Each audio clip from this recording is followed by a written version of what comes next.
We are doing a community fireworks show. This is a pyro musical that we're putting on kind of as a gift to the community. And it's happening here at Elmwood High School in Bloomdale. It's free to the public.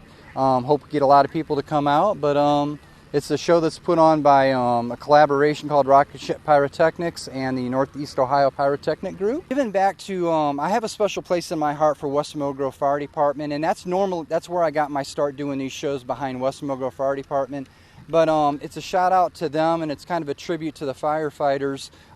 My dad was a 50-year volunteer for West Mill Grove, and when he passed away in 2008, the fire department gave an incredible firefighter funeral. So this is the way I kind of give back to West Mill Grove Fire Department, give back to Northwest Ohio in general. So tonight we actually have representatives from 5 volunteer fire departments that cover Elmwood. So the fire service is very involved with it. We've got representation from the Northwest Ohio Firefighters Association. They're here with a concession stand raising money for a special program they do at Christmas where they take underprivileged kids shopping. So definitely a charity component to it as well.